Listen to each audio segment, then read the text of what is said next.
Hola a todos, mi nombre es Luis Aristizábal, yo soy médico egresado de la Universidad CES, tengo una especialización en emergencias y desastres en esa misma universidad y además de mi desempeño asistencial en un servicio de urgencias, soy instructor de trauma y reanimación del American Heart.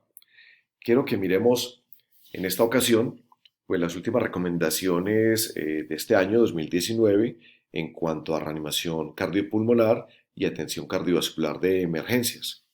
Recordemos que en el año 2015, cuando emitieron las últimas guías, dentro de los pocos cambios que hubo, nos mencionaron el deseo que tenían que a medida que fueran surgiendo temas relevantes, pues nos los iban a ir publicando. Y así ha sido con las recomendaciones del noviembre del 2018 y estas que se lanzan en el 2019. ¿De dónde surgen estas? Resulta que el ILCOR desde noviembre del 2018 hasta marzo del 2019 tuvo 12 temas que los tuvo en borrador y los sometió a recomendaciones, análisis de expertos y de cuánta persona quisiera emitir su sugerencia. Y es así entonces como aproximadamente 23.000 visitas dieron entonces con estas recomendaciones que hoy vamos a mirar. Cabe notar que en el 2020, es decir, el próximo año, van a lanzar las habituales y acostumbradas guías de reanimación que cada 5 años nos proporcionan. Cuando hablamos de sistemas de atención y mejora en la continua de la calidad y hablamos de la reanimación cardiopulmonar asistida por un operador telefónico de emergencias, la recomendación es que los centros de atención telefónica de emergencias, es decir, el 911, el 123 o el número local de emergencias de su zona, estén en capacidad de ofrecer instrucción de reanimación y que tengan capacitados a sus radiooperadores para que ellos proporcionen en un momento dado instrucciones de reanimación en caso de que se presente un paro cardíaco en pacientes adultos. Entonces estos radiooperadores deberían estar en capacidad de dar instrucciones telefónicas a las personas que llaman solicitando emergencia cuando las características del paciente hacen sospechar que está sufriendo o se encuentra en paro cardíaco extrahospitalario.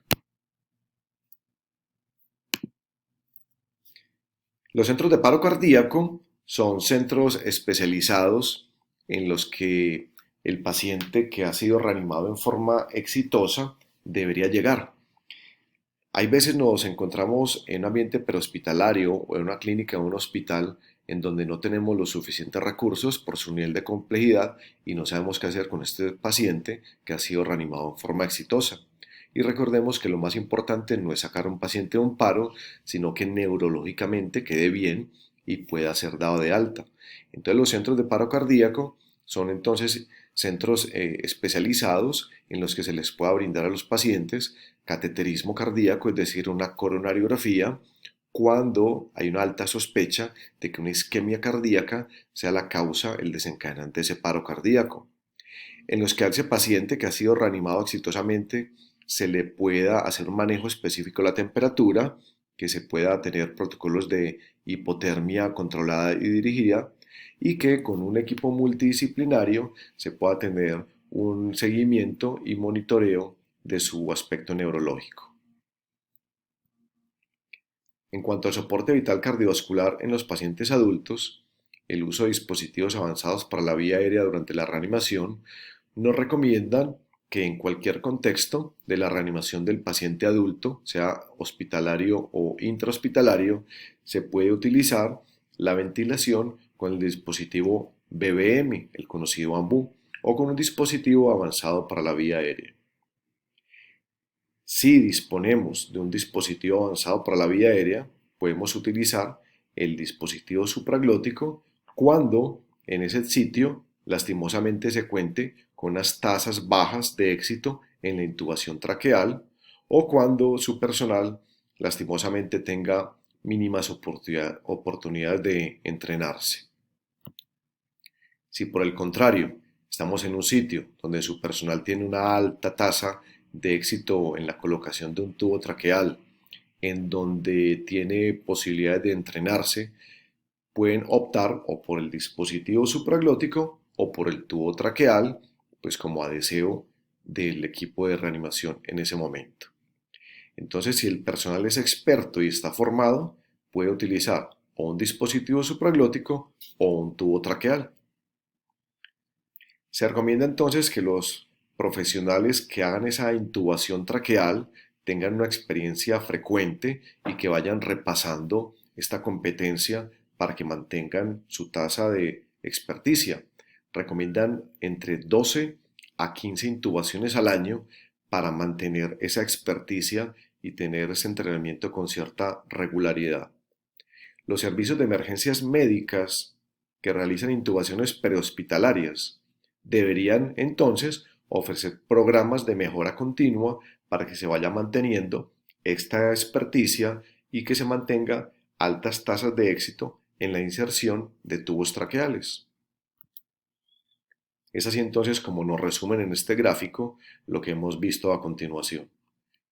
Durante la reanimación de los pacientes adultos en cualquier contexto, prehospitalario u hospitalario, si yo tengo poca experticia en la intubación, pues nos recomiendan que optemos por colocar un dispositivo supraglótico o seguirlo ventilando con el BBM o con un Ciwambú.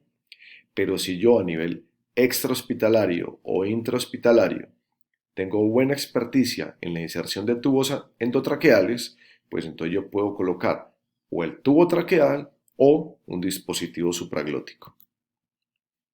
En cuanto al uso de vasopresores durante la reanimación, siguen insistiendo y recomendando en que la adrenalina va a ser el vasopresor de elección, colocarlo en paciente adulto en dosis de 1 miligramo, sin diluir, en intervalos de 3 a 5 minutos.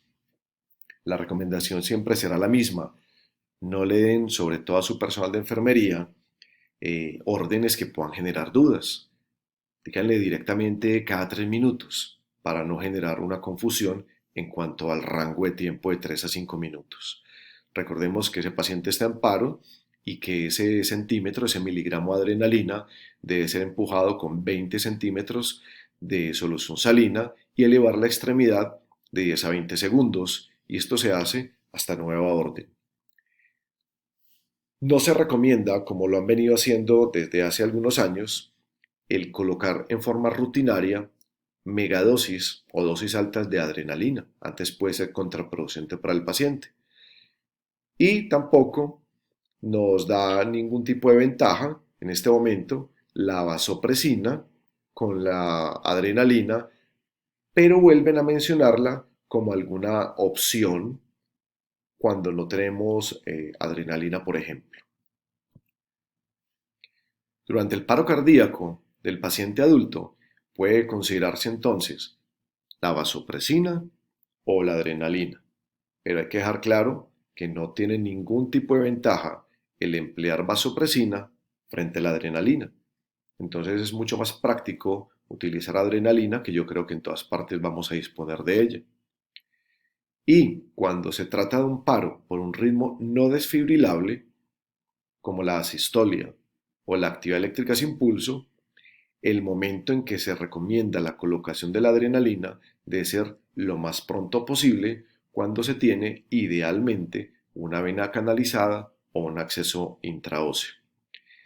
Si el ritmo de paro es un ritmo desfibrilable, es decir, fibrilación ventricular o taquicardia ventricular sin pulso, la adrenalina debe ser colocada cuando ya se hayan iniciado maniobras de reanimación cardiopulmonar, es decir, compresiones torácicas que pueden ser alternadas o no con ventilaciones, y que se hayan hecho los primeros intentos de desfibrilación. En cuanto a la reanimación cardiopulmonar extracorpórea, pues a la fecha no se han hallado evidencias suficientes para recomendarla como algo rutinario, y que se podría considerar en pacientes seleccionados cuando los esfuerzos de reanimación convencionales pues han fallado en un contexto en los que se puede implementar rápidamente la circulación extracorpórea. Aquí tenemos entonces un gráfico de la circulación extracorpórea en sitios o centros en donde tengan el programa montado y ya implementado.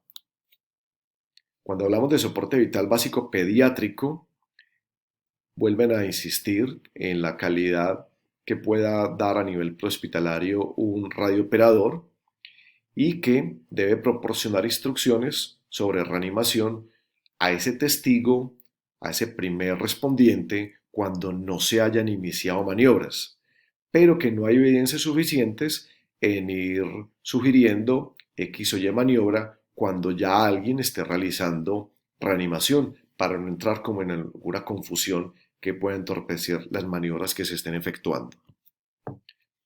Recientemente en la ciudad de Bogotá pasó que un patrullero de la policía atendió a una mujer gestante a nivel prehospitalario. Cuando ellos arriban a la escena, ya la mujer ha tenido a su bebé, pero notan que el recién nacido no responde, no llora, no tiene actividad y han documentado un paro cardíaco. El patrullero, de una forma muy ágil e inteligente, ha llamado al médico de turno del hospital local, quien vía telefónica le ha dado instrucciones de cómo reanimar a ese bebé, siendo una reanimación exitosa. De eso se trata, la telemedicina. Cuando hablamos entonces de soporte vital avanzado pediátrico, el uso de dispositivos avanzados nos recomienda la ventilación con bolsa mascarilla cuando de pronto no se tienen mucha experticia en la inserción de dispositivos supraglóticos o endotraqueales, principalmente a nivel prehospitalario. No se puede recomendar ni rechazar el uso de un dispositivo avanzado en la vía aérea para el tratamiento del paro cardíaco hospitalario a nivel pediátrico. Además, nos recomiendan que no se puede indicar que las intervenciones con dispositivos avanzados sean superiores para tratar ese paro a nivel extrahospitalario como hospitalario.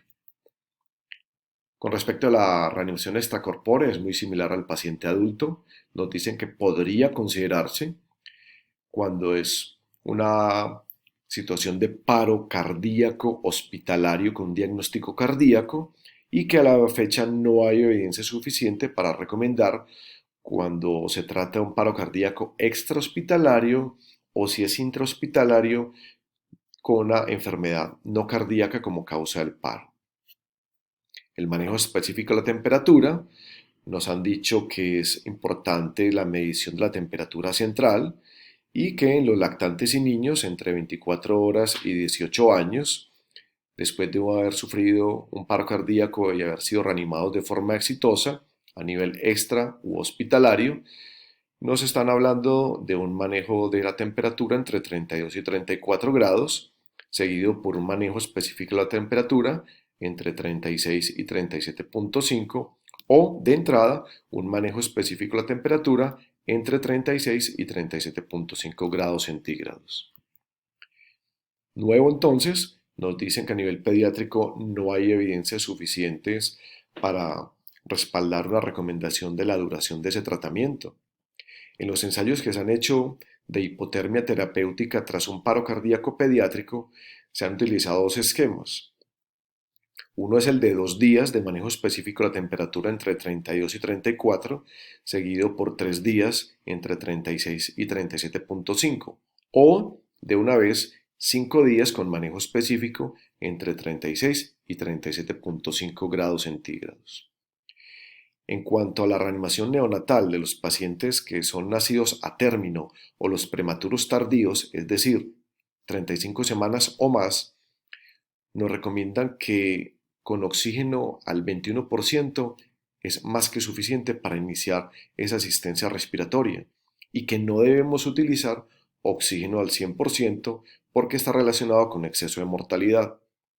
Cuando se trata de pacientes prematuros, es decir, menores de 35 semanas, la ventilación debe ser suministrada con una FiO2 entre el 21 y el 30% e ir titulando de acuerdo a la oximetría de pulso. El tratamiento del presíncope nos dicen que se debe recomendar mantener o adoptar una posición segura, es decir, sentado o acostado, y que utilizar maniobras físicas de contrapresión para evitar el síncope. Esas maniobras pueden ser principalmente cruzar los miembros inferiores y contraer en forma enérgica los cuádriceps. Esta es la bibliografía y recuerden seguirme en mi canal de YouTube Luis Aristizábal Anestesiar. Espero que haya quedado claro y hasta la próxima. Un abrazo.